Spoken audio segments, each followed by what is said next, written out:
Good morning and welcome to Uncle Bonte. Folks, on my Facebook feed, this is what came up.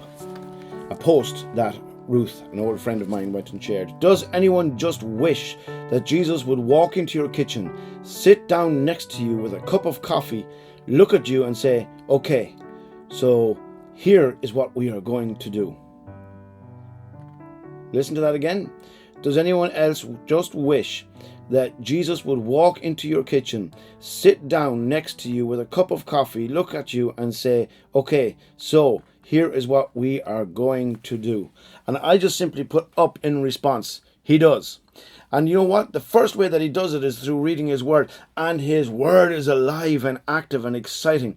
And what I have discovered, this is something I've been sharing with some of my mates, some of the lads, that is I'm actually living out the Bible stories in reality. We're seeing those Bible stories come to life. And a few years back, I was going, oh, how I would love to see the stories that Jesus is doing in the Gospels actually happen in now, the here and now. And folks, I can say it's happening.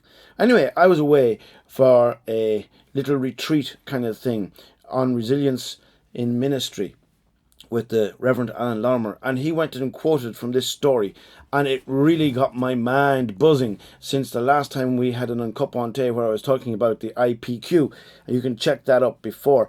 But this was the story from Luke in chapter 18. As Jesus approached Jericho, a blind man was sitting by the roadside begging. When he heard the crowd going by, he asked, what is happening?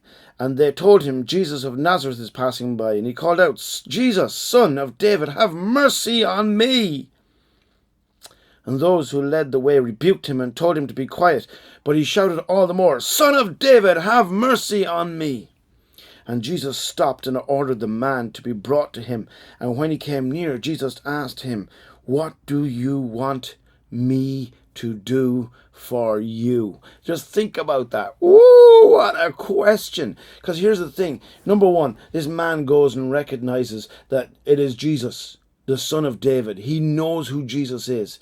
And he's going and calling out at the top of his voice. And even though people are saying, oh, shut up, mind your own business, don't be bothering him, just stay out there out of the way. He goes and he shouts all the louder. He was going to want to get Jesus' attention. But look what happens. I love this. Jesus stopped.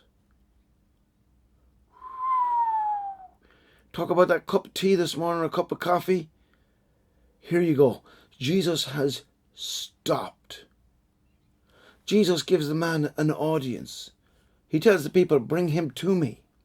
Orders them to bring him to me. And then the third thing is, he asks that question.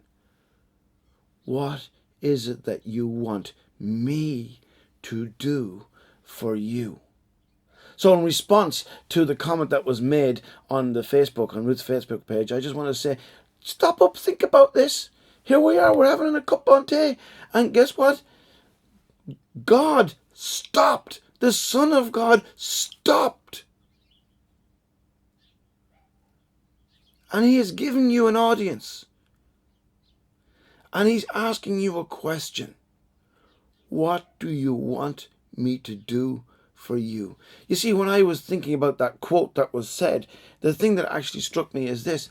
It isn't so much about having Jesus come in and tell us what to do. Maybe the issue is that we ain't listening.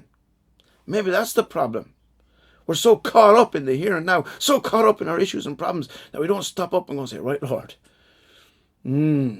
what do I want you to do for me? What is your answer to that question? Oh, I'll tell you one thing.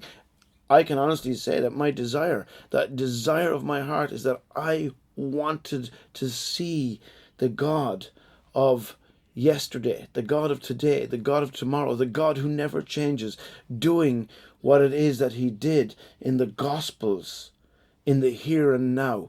And I can sit here and testify that that is true. I went and stood up one day in a service and I went and said, I can go and say that I have seen the goodness of God in the land of the living. Oh, it is so amazing just to see what he's at. So here's the thing. We're having this cup of tea. We're having a cup of coffee.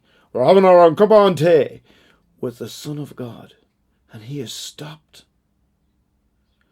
And he's given you an ear. He's listening. He's asking you a question. What is it that you want me to do for you? Now let me ask you a question. What's your answer? Think about it.